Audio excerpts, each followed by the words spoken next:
boys and girls. Hello, welcome to my classroom. My name is Mrs. Owens, and I am joining you from Sequoyah Elementary today, and I hope that you are having a great day today. We are going to be doing some science and some social studies together today, and I'm excited to get started with you. So we're going to start with a science experiment this morning. This is something that you could do at home with your family. This is just some materials that you probably have around the house or that could easily be picked up if you don't. So we're going to dive right in. The first thing you're going to need is a plastic bottle of some kind. It could be even a glass jar or a water bottle or a 2-liter bottle is what I'm going to use this morning for the demonstration to show you a fun experiment you could do with your family. All right, so you're going to start with the plastic water bottle or 2-liter bottle in my case. And all I'm going to do is add a little bit of water. So this is just plain tap water, and I'm going to pour it into the bottle.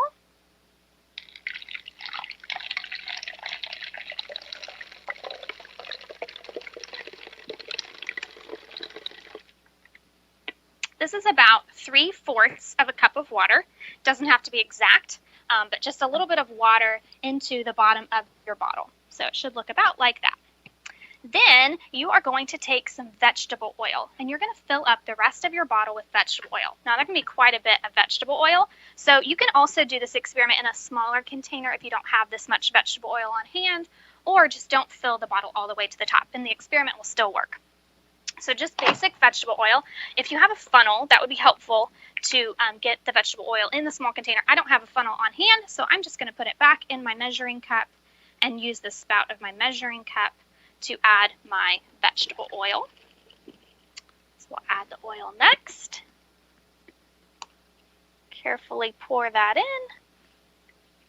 And what do you notice about your vegetable oil and water?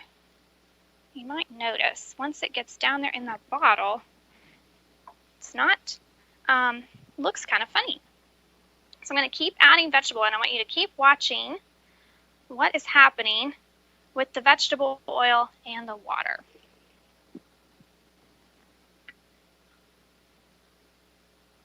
So I keep adding vegetable oil.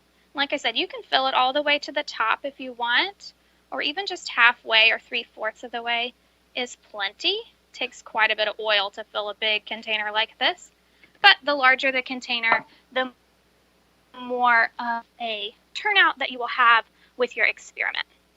So just going to add it one more time, get it a little bit more full to the container, and we're going to see what happens.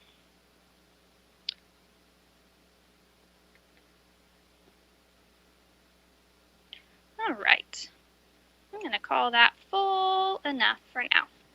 Okay, so we are next going to move this out of the way. The only other thing you need for this experiment besides the water and the oil and the container is you're going to need some food coloring, and you're going to need some kind of antacid tablet, so like a Alka-Seltzer or something like that. So I'm going to pick, you can pick any food coloring color you want. I'm going to pick blue since I work at Sequoyah and our school colors are blue and gold. I'm going to pick blue. Now you'll notice that the water is down in the bottom of the bottle and the oil is on the top.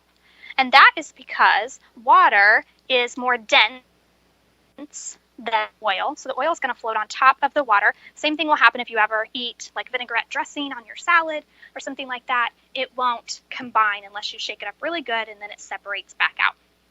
All right, so we're going to add some food coloring. You just need about 10 drops of food coloring, so hopefully you'll help me count so I make sure I put enough. Here we go. 10 drops. 1, 2, 3, 4, 5, 6, 7, 8, 9, and 10. All right, I'm going to let those kind of go to the bottom of my container. And you'll notice that the food coloring goes all the way to the bottom. It doesn't stay in the oil. It's going down in the water. And you can kind of swish it around if you need to. And it's turning my water blue, or whichever color you choose. All right, and the last thing we're going to do is we're going to take our tablets, and you just need about half of a tablet. A whole tablet won't fit in the top of the lid, so just break it in half. And what you're going to do is you're going to create a lava lamp. So you're going to drop this in, and you're going to see the lava rise to the top of the bottle. So I'm going to drop it in, and here we go. You'll watch it start reacting to the tablet. And you can add more tablets. Let's see, once it starts going, there it goes. So you'll start seeing the blue rise up into the bottle. And I'm going to add a little bit more, and I'll show you again. This is a bigger container, so you can add a lot more. Now, for an extra effect, you can even get a flashlight and put underneath, and it appears to kind of be glowing like a real lava lamp would. And you just keep watching as all of the particles rise to the top. And that's gas bubbles that are created from that effervescent tablet, and the gas is escaping by coming up to the top of the surface. And I know you probably can't hear it, but I can hear it bubbling. All those gas bubbles are making noise in that bottle. And you can do this even in a small container. I have a son at home who's 5, and he made one in this water bottle, and I'm going to show you. You can do the exact same thing in a smaller container, and it will also work. Ooh, my hands are all slippery from the oil. So you're going to take a tablet, break it in half, drop it in, and it will do the same thing even in a small container. You'll notice it starts to bubble. And there goes the lava lamp effect. So I hope that's something that you try at home. You might want to do it outside or at your kitchen table with the help of your parents so that they can help with the mess as well. So when you finish your bottle, you can always just put the lid back on, save it, and you can use it over and over and over as many tablets as you have. So I'm going to lid these and move them over to the side so I don't make a mess any more than I already have. All right. So to make that an experiment, it's more of a demonstration, but to make it more of an experiment, you could experiment with different effects. So maybe you, if you have siblings or your parents, you could make more than one and try it with warm water versus cold water, or the different colors, or maybe more oil or less oil, and see if any of those have an effect on your experiment. So that's our science experiment. I hope you enjoyed that, and that's something fun that you can do with your families at home. All right, now we're going to talk a little bit about history and social studies at this time. So the first thing I'm going to talk about is how do we learn about history, and how do we know what we know about the past? So something that you might be thinking as well, I learned about the past from school or from a teacher or from someone else telling me about it. And that's true. You might learn that way, and that's a great way to learn. So one thing you might do is you might think about books that you've read or movies you've seen that portray something from the past. And those are all great ways to learn about the past. And so if I were to ask you, hey, what do you know about George Washington? And maybe you could tell me, oh, well, he was the first president, or he's on the dollar bill. Well, those are all true things. And so how do we know that he was the first president? How do we know what his life was like, or some of the things that he did? And the truth is, we have to learn about that through books and movies and talking to experts that know about those things. However, I want to know, how do those experts know? And how do the people that teach you about George Washington, how do they know those things? And so I'm going to tell you, they know by something called primary sources. And primary sources are things that are from that time period. So you might not know it, but in your living room or wherever you're watching from today, if you look around the room that you're in, what are some things that are in the room? So I'm going to give you a minute, and I want you to look around and think about what are the objects in the room with you.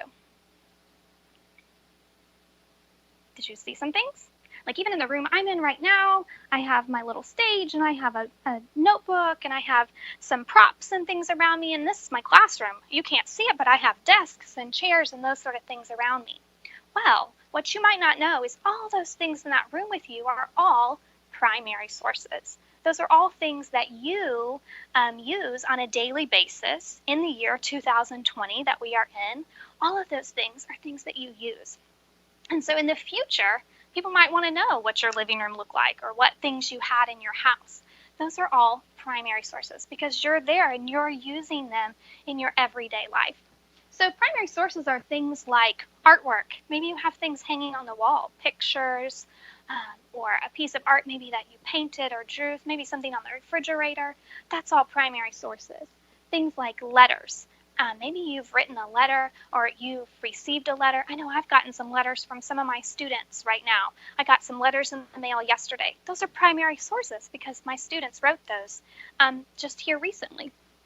Things like newspapers and plays, diaries, all of those are things that we consider to be primary sources as long as they happen during that time. So if I go back to the topic of George Washington, that's if we think about primary sources of him, it would be things like, did he write letters to his family? Did he have things in his home that we still have today? For example, his house is a museum that you can visit today, and you can see some of the furniture that he really used and things that he saw looking out on his back porch. And all of those things are wonderful primary sources that we can learn about him from. And some of my students might be able to tell you that you can even learn from something called archaeology, digging things up from the ground and uncovering those and finding things from the past that people used. So we're going to talk about a person of the past today. And this person was very important to history. And she created her own primary source, and she didn't even know it at the time. And so this young lady was alive almost 100 years ago, or about 100 years ago, and she wrote in a diary. And this diary became very famous. And all because she wrote down things that were happening to her during a time that was a very unfortunate time in her country that she was living in. So I'm going to talk to you today about a young lady named Anne Frank. Okay, Anne Frank was a very special girl. She was an ordinary girl like any of you, I'm sure, watching.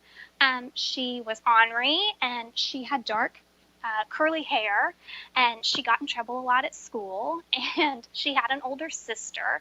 And on her 13th birthday, she received a very special gift. So I'm going to tell you about that gift. I'm going to read to you a little bit out of a couple different books to kind of explain to you what happened with her very favorite birthday present she ever received. So Anne Frank woke at 6 o'clock in the morning on Friday, June the 12th. She could hardly wait to get out of bed. That she was up so early was not surprising, since today was her 13th birthday. And I'm sure some of you are looking forward to the day you turn 13. That's a big deal to become a teenager. It was wartime. The year was 1942. Anne was living with her father and mother and her sister, Margaret, who was 3 years older than Anne. So her sister was about 16. And they were living in a housing development in Amsterdam, the capital city of the Netherlands, and it was just right outside of Germany. The Netherlands had been occupied for 2 years by the Germans, who had launched a campaign of discrimination and persecution against the Jews. And Anne and her family were Jewish. And so what that means is they were not nice to them at all. And it was becoming increasingly difficult for Jews, such as the Frank family, to lead ordinary lives. But Anne was not thinking about that on her birthday. At 7 o'clock, she went to her parents' bedroom and woke them up. And so the whole family gathered in the living room to unwrap Anne's presents. Anne received lots of gifts that day, including books, a jigsaw puzzle, a brooch, which is like a small piece of jewelry you might wear on your shirt or a jacket. She got some candy. But her best present, her favorite gift, was one that her parents got her. And it was a hardcover diary that was bound in red and white checkered cloth. I'm going to show you a picture of her diary. We have a picture of it. And you'll notice that it has this red and white pattern fabric on the outside, and it even has a little latch where you could lock it. Why would you want to lock your diary, you think? You think maybe you'd want to keep it private and keep it kind of secret? You wouldn't just tell everyone about it, right? You might want to lock it up and keep it in a safe place. So she had never had a diary before, but she was excited. And so Anne had many friends, both boys and girls, but with them she just talked about everyday things, like I'm sure you do with your friends. But now Anne's diary would become her very best friend, a friend she could trust with everything. And so she named her diary, and she called it Kitty. And so on the first page of her diary, I'm going to show you a picture of the opening page. Okay, so here's the front page of her diary. Isn't that neat? And it says, I hope I shall be able to confide in you completely, as I have never been able to do before. I hope that you will be a great support and comfort to me. Anne Frank, June 12th, 1942. And so what Anne did is she also put a picture of herself on the inside cover. So isn't that neat that we even know what she looked like at the time of writing in her diary? And so at the top, you'll see it's written in a different language, and it says, a gorgeous photograph, isn't it? So Anne started writing to Kitty in her diary 2 days later, on Sunday, June the 14th. She would continue filling this diary for just over 2 years with all of her thoughts and feelings and stories about all the things that happened to her. But on that first day, she could not suspect how her life was suddenly to change completely. Nor could she imagine that later, millions of people throughout the world would read her diary one day. All right, so I'm going to talk to you a little bit more about what happened to Anne next. So Anne and her family, after she got this diary and after her birthday, some things happened in the war, and it started to get worse and worse and worse. And so Anne's father decided that in order to protect his family, they were going to go into a secret place and hide. And so they decided they didn't know how long they would be there or what it would be like. And so they just wanted to hide for a short time and see if they could ride it out, because they thought maybe the war would come to an end soon and they could come out when it was safe. And so what happened is, I'm going to read to you a little bit, just a couple pages. This is a great book about Anne Frank, but it's kind of long. So I'm just going to pick a couple things to read to you. But Mr. Frank, Anne's dad, worked in a very tall building on the canal. It's a very tall, skinny building, and he worked in the back of it. So I'm going to show you a picture of what his building looked like. All right, so here's the building, and it's as if we cut the building open, and we're looking at it. It almost looks like a dollhouse, you know, when you decorate the inside.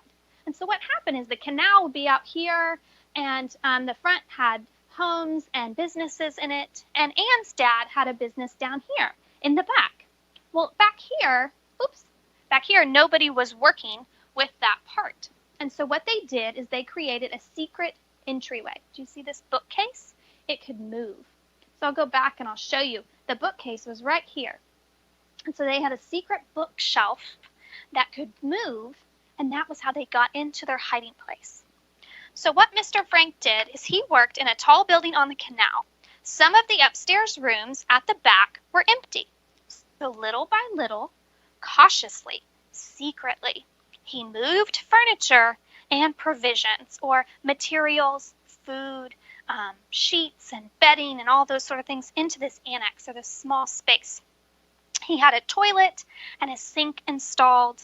So if the Germans discovered him and his brave Dutch helpers, the punishment could have been really bad. But all went really well, so he was ready for the crisis. It was not long in coming. When Margaret, Anne's sister, turned 16, she got a letter in the mail, and it was asking her to report for a labor service, and that meant working for the Germans. And so their family knew that if they sent off Margaret to work for the Germans, there's a good chance they would never see her again. That was not a good situation to be in. So they decided now was the time to go into hiding. So what they did is Anne and Margaret were told to pack up any of their treasures that they could, and they had to keep it in a small bag because they couldn't carry suitcases. That would look very suspicious. So Anne chose to pack school books, letters, a comb, and curlers. But first of all, she wanted her diary, and so she put it into her satchel, and they moved into this space. So here's a picture of Anne's bedroom as it would have looked at that time. And so you can see that she has her diary there laying on the table. She had a very small bedroom to live in, because there was another couple that moved in with them and their son Peter. So that was 7 people living in a very small space. And they actually took in one more person, and it ended up being 8 people in the annex. So they got on each other's nerves a lot.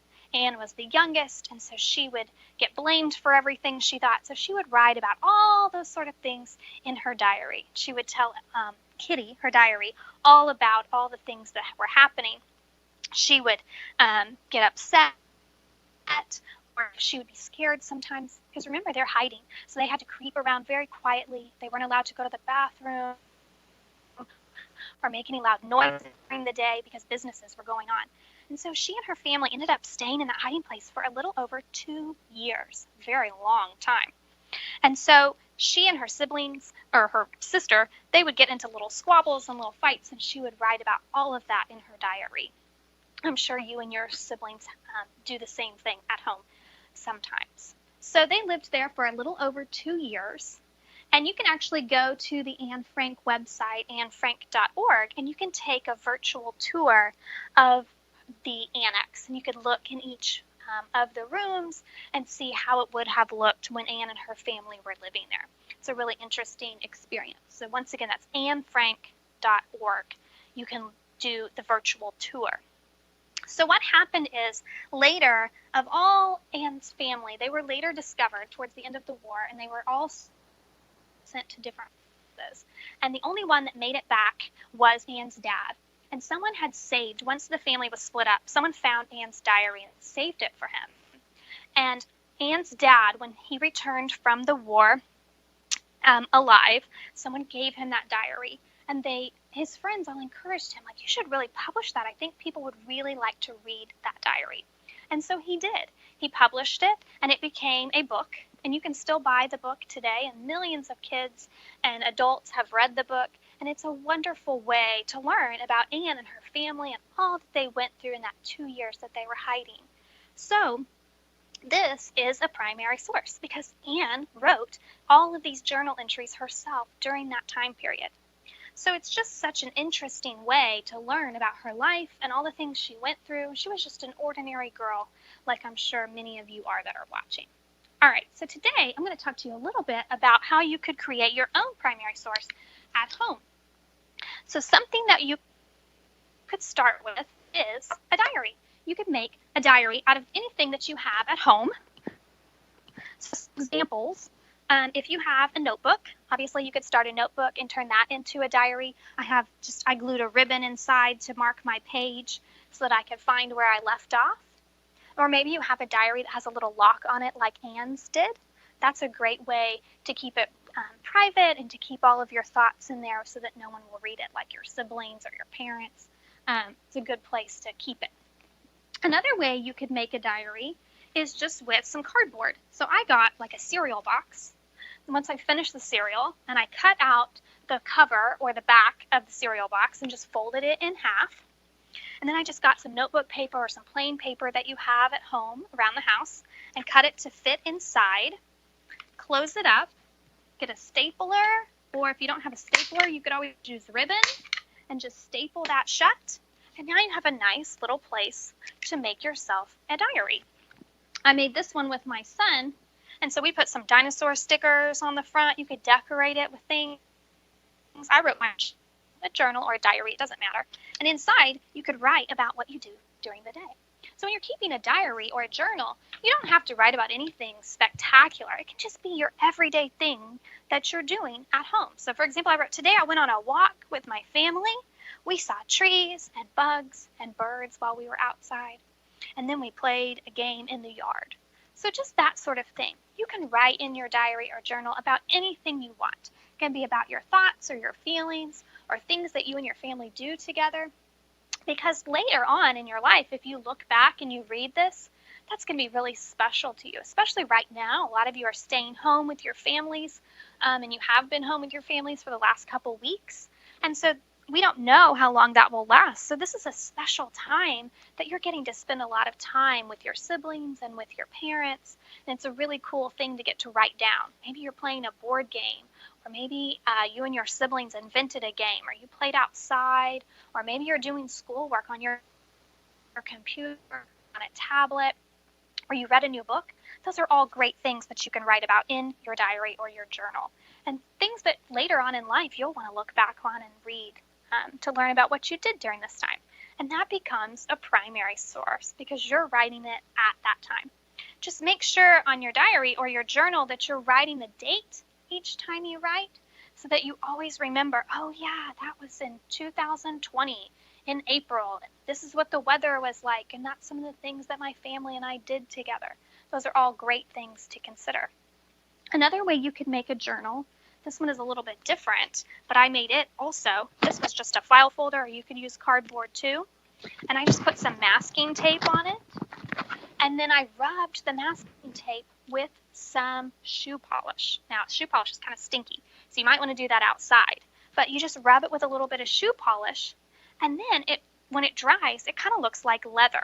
And so then I just put some paper inside, stapled it closed, and I even made a little flap you could kind of lock it. And you could tie a ribbon around it if you wanted to keep it safe. So those are just a few examples of diaries that you could keep at home. And I just encourage you to really write during this time that you're home with your family. Write down, what are you all doing? How are you all getting along? What are some things that you do for fun and to pass the time? It's a great thing to look back on, even what TV shows you watch, because someday you'll look back and say, oh my gosh, I remember that. That was so cool. One more thing you could do while you're at home to create a primary source is to make a time capsule. So I made this one at home. It just says 2020 time capsule. And you could do this just with a Pringles can, or it could be a box or shoebox or anything. And just fill it with things during this time. So some things you might put in are a handprint, or a recipe, or maybe a picture of your family. Or I have a picture here that my son drew. Something like that to make it special. You can just keep those in a safe place. And I put on the outside, do not open for 5 years, okay? Because I think these would be really neat to look back on. One thing you could do is add a string with how tall you are and keep that inside. And later you could hold that string up, measure yourself and say, wow, look how much I've grown. So those are just some fun things that you could be doing at home together with your family, create memories, and I hope that you will enjoy creating those primary sources together to look back on later. And I hope that you will join me again next week. I'm really looking forward. We're going to learn about a different person of the past and really indulge in all kinds of fun science and social studies activities together. Have a great day.